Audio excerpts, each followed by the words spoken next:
चलिए भैया, हम भोजपुरी गायक अर्जुन राजा इस सावन के पावन महीना में रक्षाबंधन के दिन आइल बा, जिसमें वो बहन अपना भाई खातिर तड़पतिया, बिलकतिया, रोवतिया, कहे से कि ओकर भाई एगो सीमा के जवान हमें और उनके छुट्टी ना मिलल बा रक्षाबंधन में,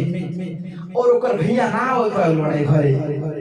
तो देखी बहनिया कैसे रोवतिया आ कैसे कहतिया कि लोड कबल है अखिया धोई, कबल बैठ के बहिना रोई, कहे रोवत बहलू इतना नहीं पूछते बट कोई, कि लोड कबल है अखिया धोई, कबल बैठ के बहिना रोई, कहे रोवत बहलू इतना नहीं पूछते बट कोई, कि राखी बिन सुन लागत होई कालैया हो, राखी बिन सुन लागत होई कालैया हो, तहवे सीमा पो जवान हमर भैया हो,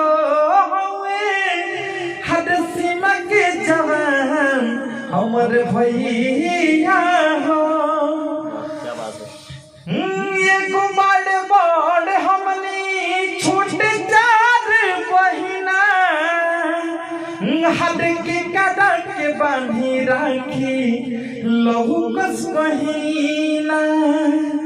कि एगो बड़ बड़ हमनी छोटे चार बहिना, हद के कदा के बांधी राखी लहू कस बहिना। तले जा देहवा कबूतर पड़ी पैया हो, ले जा देहवा कबूतर पड़ी पैया हो, तहवे हद सीमा पो जवान हमर भैया हो, सीमा पो जवान हमर भैया हो, कबल है अखिया धोई, कबल बैठ के बहिना रोई, कहे रोवत बहलू इतना नहीं पूछते बट कोई, कि लोन कबल है अखिया धोई, कबल बैठ के बहिना रोई, कहे रोवत बहलू इतना नहीं पूछते बट कोई, राखी बिन सुन लागत होई कालैया हो, राखी बिन सुन लागत होई कालैया हो,